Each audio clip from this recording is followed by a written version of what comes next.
wahai Nabi penutup para anbiya, Muhammad sang pemimpin para atqiya. Assalamualaikum warahmatullahi wabarakatuh.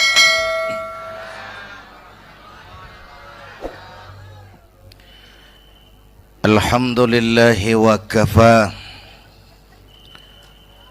wassalatu wassalamu ala sayyidina Muhammadin al-Mustafa wa ala alihi wa ashabihi ahli sidki wal wafa, amma ba'du.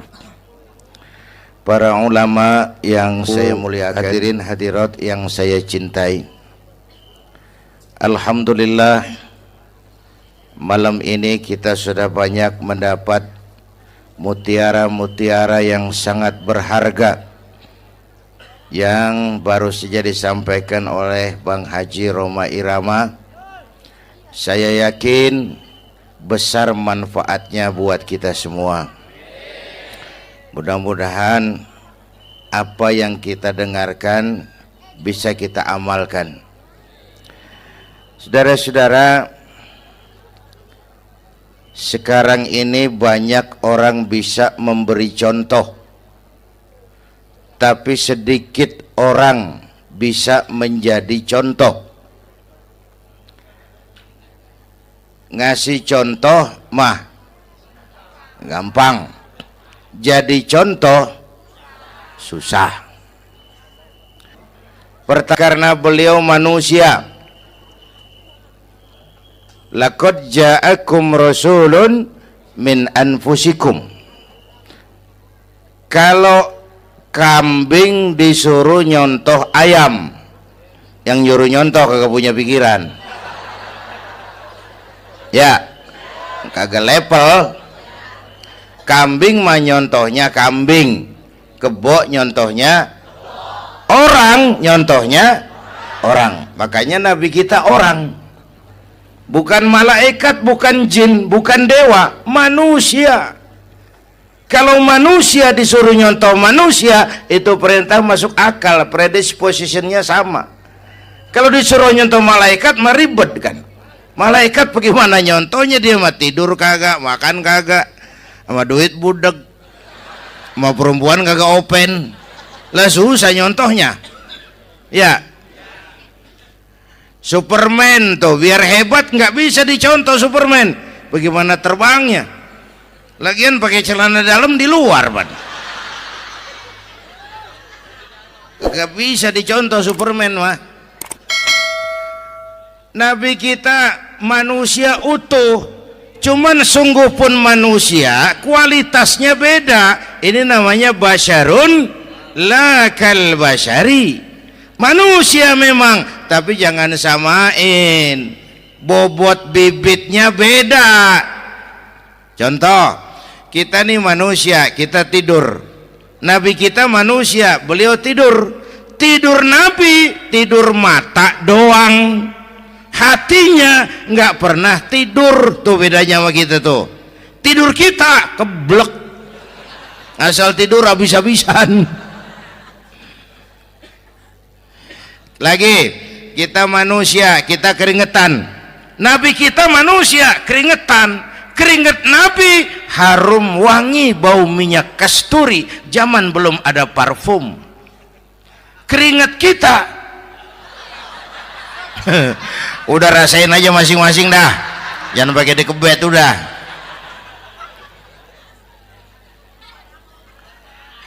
Contoh lagi, kita nih manusia nih, kita beludah nggak?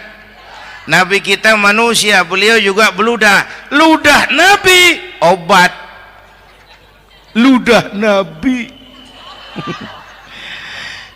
Itu pun waktu mau hijrah kan sama Sayyidina Abu Bakar, sampai di Gua Sur, Sayyidina Abu Bakar bilang, saya turun duluan ke gua ya Rasul. Ngapain? Bersihin gua, takut ada binatang berbisa. Silakan turun. Sayyidina Abu Bakar bersihin gua, bener tuh, tangannya digigit kalajengking, sakit, ngebet, bengkak. Kalajengking Arab ya, emang di Arab kejadiannya. heran nyaut aja bener. Ditahan aja, udah aman ya Rasul, silakan turun. Lama-lama dalam gua berduaan kelihatan juga Sayyidina Abu Bakar mukanya pucat. Nabi tanya, mabalu kayak Abu Bakar? Abu Bakar kenapa? Nggak apa-apa. Berat meninggalkan Mekah? Enggak. Malas hijrah ke Madinah? Enggak. Takut diubur-ubur Quraisy? Orang kata enggak, itu mah enggak. Lah kenapa muka kamu pucat? Tangan digigit kalajengking. Ngapa nggak ngomong dari tadi? Saya nggak mau nyusahin Tuhan ya Rasul, biar saya tahan asal jangan nyusahin Tuhan. Ah, jangan begitu kau. Sini tanganmu, diambil sama baginda Nabi. Bismillahirrahmanirrahim. Cuh, diludahin, ringkes, sembuh saat itu juga.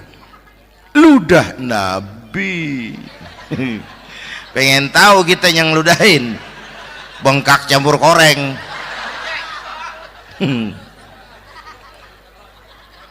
Satu tuh alasannya kenapa Nabi dijadikan contoh, karena manusia, kalau manusia disuruh nyontoh manusia pasti bisa dong ya. Yang kedua, karena tadi kata Bang Haji Oma, pribadinya itu pribadi yang multidimensi. Mau nyontoh apa? Pak, saya ini pengusaha Pak. Nabi umur 9 tahun udah ke Syria tuh dagang lintas negara Syam.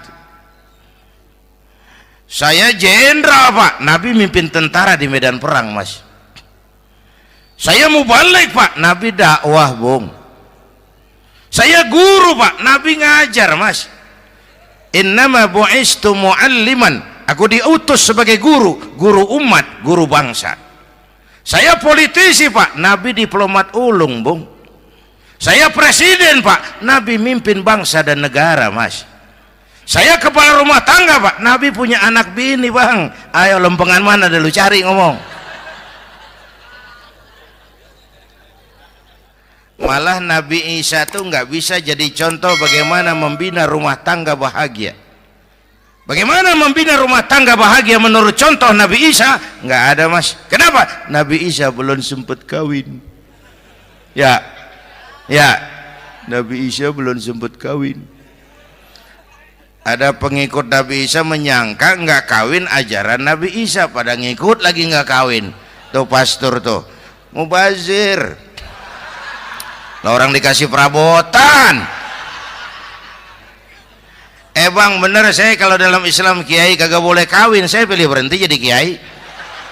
Kalau kagak ada giro-giroan, botak rambut.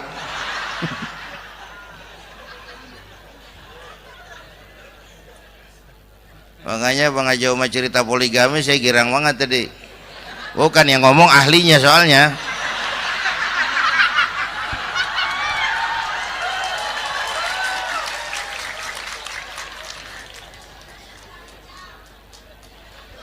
Dadah gitu aja deh ya.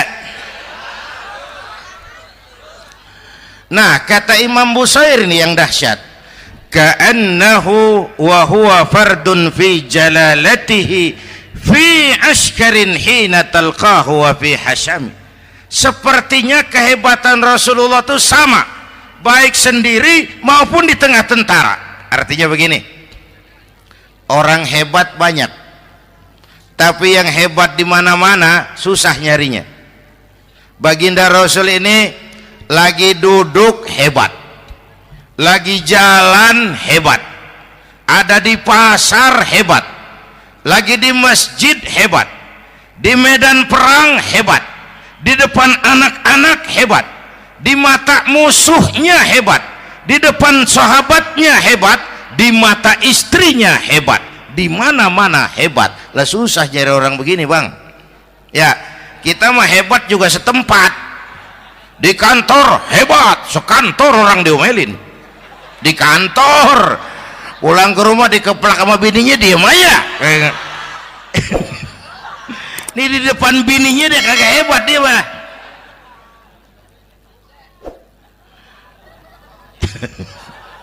Oke, lalu kalau begitu soalnya apa yang mau kita contoh? Saya sampaikan 3 aja. Pertama, Nabi kita ini tokoh yang sejak kecil udah ditempa kesusahan. Bu, tadi kata Bang Haji, Islam mengangkat derajat kaum perempuan karena perempuan banyak melahirkan orang besar. Lihat Sayyidah Aminah, ibunda baginda Nabi, melahirkan anak pertama tanpa didampingi suami. Meninggal suaminya, sedih hatinya, remuk perasaannya, tapi tegar jiwanya. Dilahirkannya bayi bernama Muhammad, diasuhnya penuh kasih sayang, diantarnya menjadi orang besar dan memang dibesarkan oleh Allah. Itu contoh tuh Bu. Bilangin anak-anak tong, bocah Nabi ngangon kambing tong, sekolah tong, jadi orang gede. Baba lu tibang tamat SD, lu sarjana lu. Baba lu cuman jadi RT, lu jadi camat lu. Biarin malu baba lu, pala jadi kaki, kaki jadi pala, asal lu terus sekolah. Bu, anak sekolahin, gelang doang digedein lu.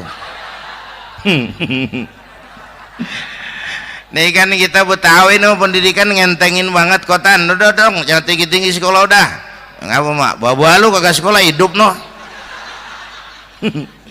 Hidup dong, pun jamu monyet juga hidup.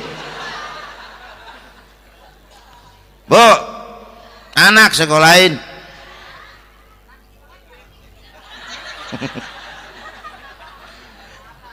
Mahatma Gandhi, kecilnya begeng, ceking, cacingan, yatim. Emaknya tuh, Gandhi sekolah nak, Gandhi belajar nak, Gandhi jadi orang besar nak. Kalau perlu belajar ke Inggris, biar Inggris menjajah kita. Gak apa-apa kau sekolah ke Inggris, tapi jangan jadi Inggris nak. Jangan pacaran sama bule, jangan sentuh minuman keras. Gandhi jadi orang besar. Mahatma Gandhi tumbuh karena dorongan emak. Mak, udah yatim. James Watt, Kang Bandrek. Emaknya tuh yang dorong tuh jadi orang besar. Belum lagi perempuan yang jadi besar. Di Indonesia ada Kartini, di Jawa Tengah ada Dewi Sartika, di Jawa Barat Dewi Sartika, di Bengkulu ada Fatmawati Soekarno, sang penjahit bendera merah putih. Di Aceh muncul Laksamana Malahayati, disusul kemudian oleh Cut Nyadin, baru kemudian muncul Cut Koko, Cut Meme, Cut, ya udah tak cut lain dah.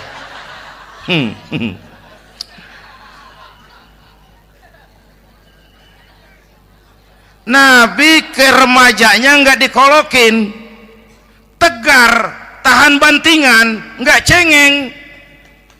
Begini Bang, kalau bahasa kita nih, bahasa Betawi nih, orang mah Bang kalau udah biasa susah ketemu susah nggak kaget udah.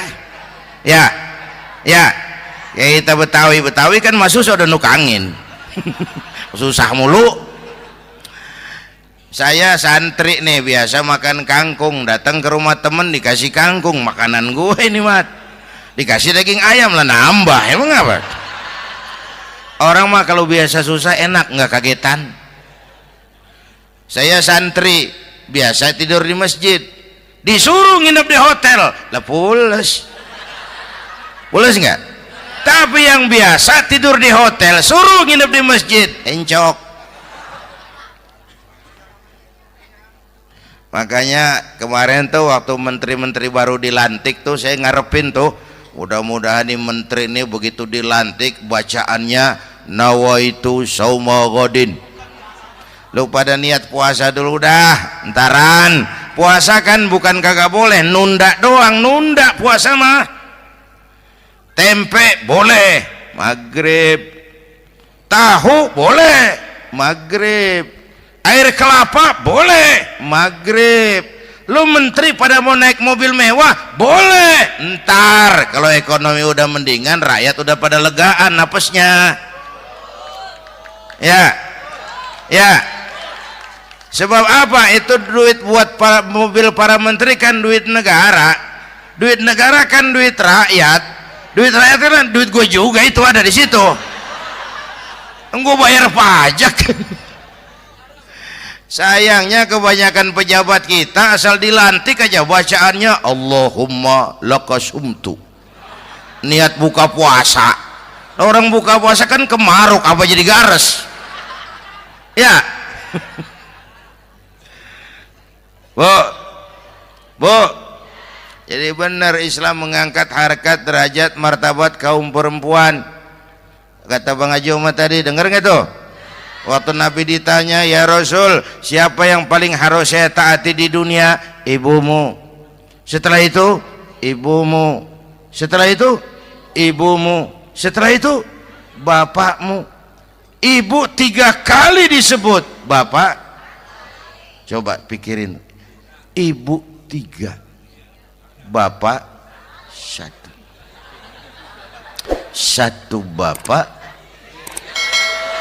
Ini bagaimana ngitungnya jadi kerok begini nih ngitung nih.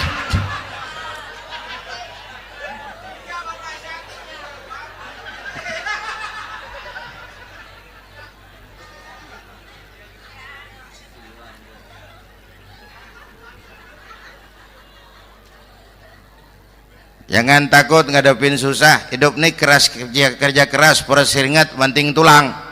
Ya Bu. Satu. Yang kedua, contoh dari Nabi, orang yang paling bersih hatinya Rasulullah. Orang yang paling baik akhlaknya Rasulullah. Orang yang bahkan sudah dapat jaminan ampun dari segala dosa Rasulullah. Tapi orang yang kalau sholat malam sampai bengkak kakinya karena rajin sujud Rasulullah. Aspek ibadah apaan? Diam-diam giliran gue ini ngomong.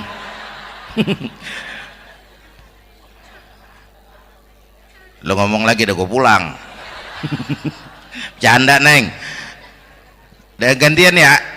Ya. Apaan urusan? Orang yang dosanya udah dapat jaminan ampun, kalau sholat malam bengkak kakinya karena rajin sujud. Saya tahu di sini juga banyak yang kakinya bengkak. Semurat. Oke. Kira-kira 3 minggu yang lalu saya menghadiri haul akbar Syekh Maulana Malik Ibrahim di Gresik, haul ke-609. Dari situ saya ke Surabaya ikut zikir sama keluarga besar Tarbiyatul Qulub. Waktu zikir saya terkejut, ada kalimat yang dibaca ratusan kali menyentak perasaan saya. Kalimatnya sederhana, kita hafalah, yaitu kalimat ana Abdullah. Dibaca ratusan kali, ana Abdullah, ana Abdullah, ana Abdullah, ana Abdullah. Buat saya itu menyentak karena memperteguh komitmen saya hamba Allah, saya hamba Allah. Itu mah Pak Zainuddin kan biasa, itu mah kita semua juga hamba Allah. Betul. Ayo kita bikin luar biasa. Saya mau tanya, Bapak, Ibu hamba Allah apa bukan? 3 orang. Ibu hamba Allah apa bukan? Hamba Allah. Kata siapa? Nah, kata ibu sendiri. Kalau kata sendiri pan namanya pan ngaku. Ya. Orang ngaku mah boleh dong, tiba ngaku. Namanya juga ngaku. Cuman diakuin apa enggak kita pan belum tahu. Ngaku mah murah, diakuin mahal. Ya, yang gampang dah. Ibu kenal sama Presiden SBY? Kenal. Presiden SBY kenal sama ibu? Lo ngaku lo, ngaku.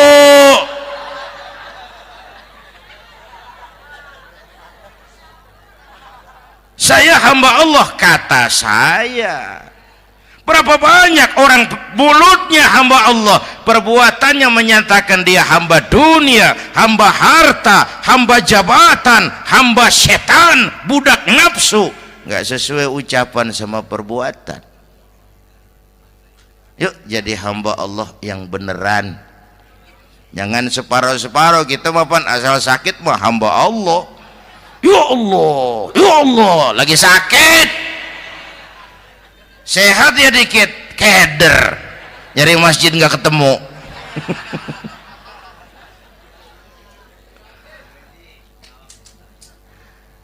Apalagi kata Bang Haji tadi nih, kita nih kan zaman entertain nih. Orang pada pintar bikin bungkusan sekarang Bang. Ya, abad entertain, orang pada bangun pencitraan. Tadi itu kiai sama dukun tipis bedanya. Dukun pada pasang iklan sekarang, ketik reg. Waduh, sampean lahir hari Selasa, nggak cocok di air. Ono di hutan sono. Larang udah dagang es jadi berhenti. Nggak cocok di air.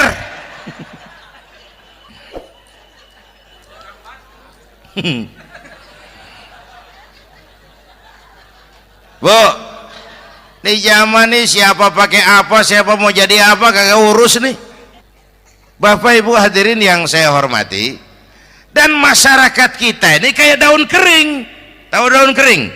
Gampang dikumpulin, susah diikat, berisik, gampang dibakar. Tuh daun kering. Penyakitnya kutil, kurang teliti. Cepat heran, gampang kagum. Cepat heran, gampang kagum. Dulu ada tuh satu hari tabrakan di jalan kenceng, buah, korban jatuh belepotan darah, dikerubungin orang banyak. Datang wartawan mengambil gambar dari dekat, susah, orang banyak bener ngerubung. Cari akal nih wartawan, tolong saya dikasih jalan ke dekat korban. Orang nengok semua, saudara siapa? Saya bapaknya korban katanya. Dia ngaku bapaknya korban. Ya orang minggir semua, minggir, ini ada bapaknya korban. Orang minggir semua, dia maju ke depan korban. Sampai di depan korban pucat mukanya tuh wartawan. Kenapa? Yang ketabrak anak monyet Pak. Dia udah kedongan ngaku bapaknya korban.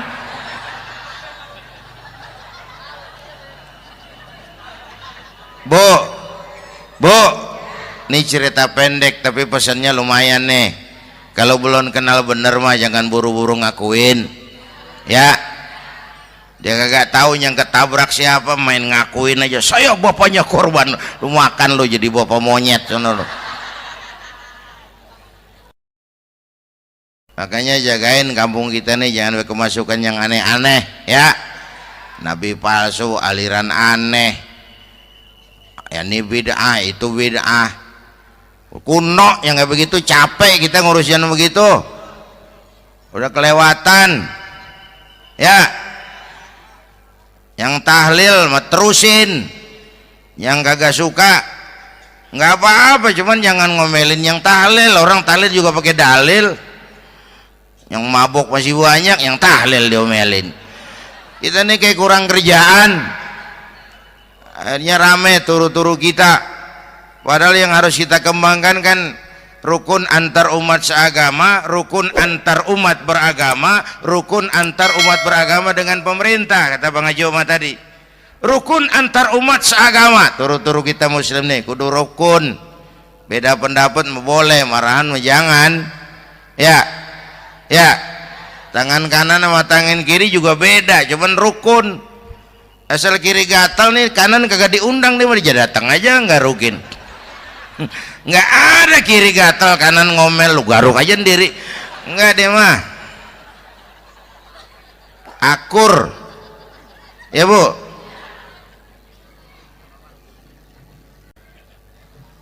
Yang kedua rukun antar umat beragama.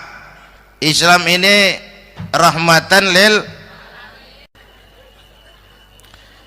Yang ketiga rukun antar umat beragama dengan pemerintah. Ini mah kita kan bermasyarakat sama juga sembahyang berjamaah, ada imam ada makmum ya. Nih rakyat kalau jadi pemilih yang pintar ke depan, mau memilih wali kota kayak gubernur kayak presiden kayak Sebab apa? Sholat berjamaah kan siapa makmum kagak penting bang. Makmum mah siapa aja boleh ya, tiba ngikutin dia mah, ngaji dia mah gimana kayak nggak ada bab pemilihan makmum, nggak usah, makmum mah kagak usah dipilih, siapa aja boleh ya bang. Tuh orang budak bang boleh jadi makmum,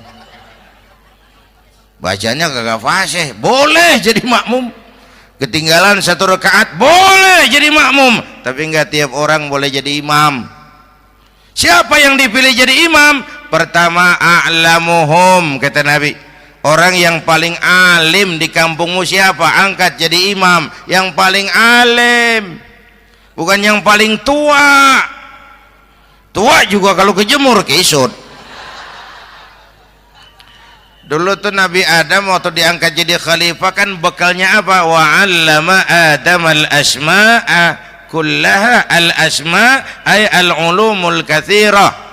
Dulu zaman Fir'aun perang sihir sama Musa, sekarang perang visi dan misi.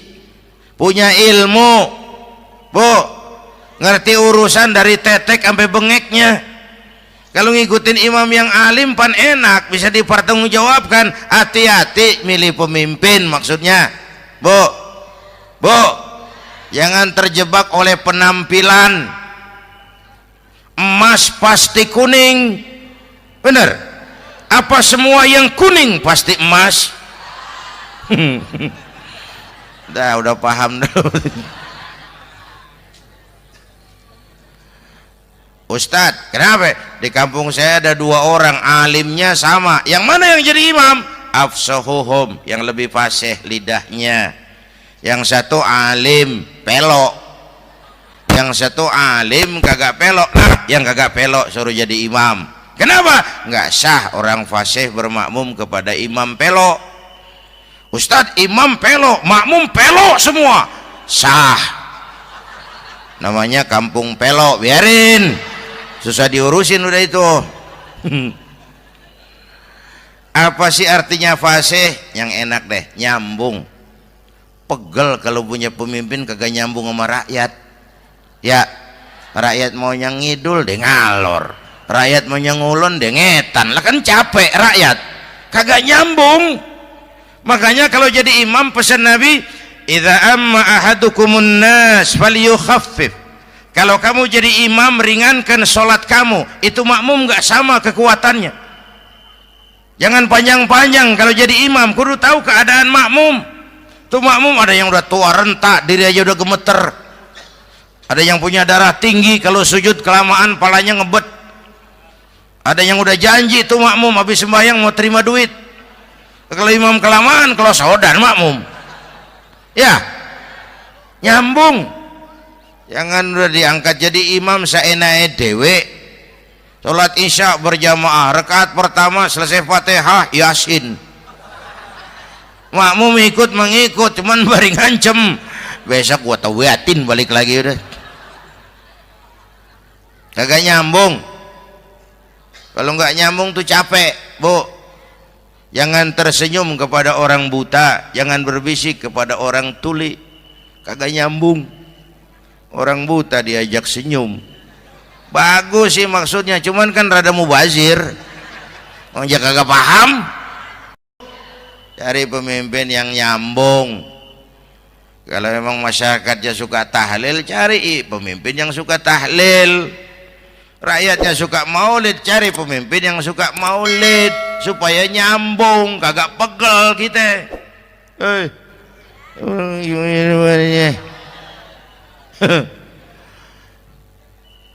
Bapak Ibu hadirin, saya balik urusan kita. Nyontoh Nabi ibadahnya luar biasa. Bu, kita ini perlu Allah. Kita ini perlu Allah. Semua kita perantau di bumi Allah ini. Perantau pasti pulang.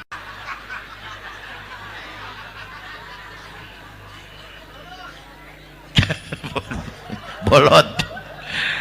Bodoh kalau ada perantau, dia sadar dia perantau tapi nggak pernah mikirin pulang. Lebih bodoh lagi mikirin pulang tapi nggak nyiapin bekal. Kan tadi Bang Haji Omah udah bilang tuh, muda mati. Ya. Kadang-kadang engkongnya seger banget, cucunya mati. Ya. Perantau mah mesti pulang. Sini mah kita ngendon doang, ngendon taran. Mula-mula pan Bang, kita mah tinggalnya jauh di alam arwah. Dari sana pindah ke alam rahim, alam kandungan emak nih. Pernah tinggal di situ 9 bulan tuh. Ada yang 2 tahun, yang keluar udah kumisan, kelamaan ngetemnya itu.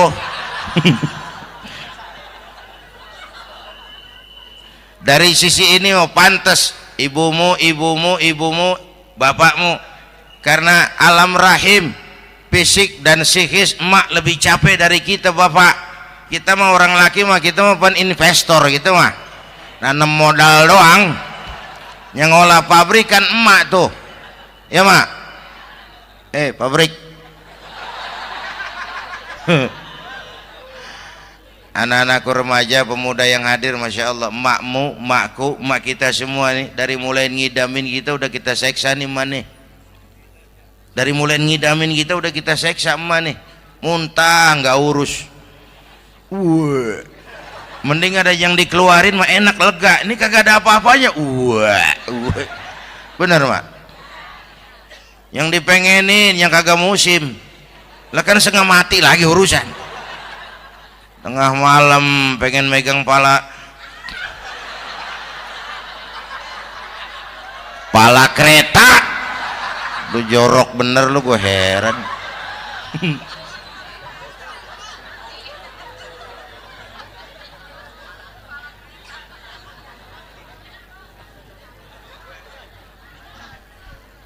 Bapak Ibu hadirin, yang ketiga terakhir, contoh dari baginda Nabi, modal utama perjuangannya adalah akhlak. Memperbaiki akhlak, pakai akhlak. Rasulullah ngajak, bukan ngejek. Rasulullah merangkul, bukan mukul. Rasulullah pakai argumen, bukan pakai sentimen. Tujuannya adalah kebenaran, bukan menang-menangan.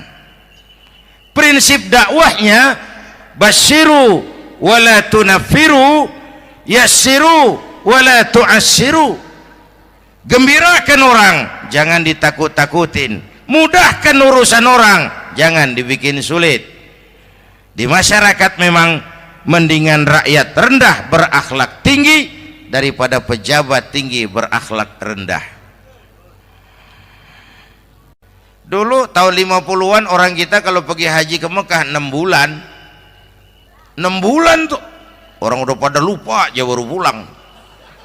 6 bulan orang yang ada cuman kapal laut, Mekah Madinah onta, banyak rampok lagi di gurun pasir Baduy itu. Dulu orang tua kita belajar manasik, kalian belajar silat.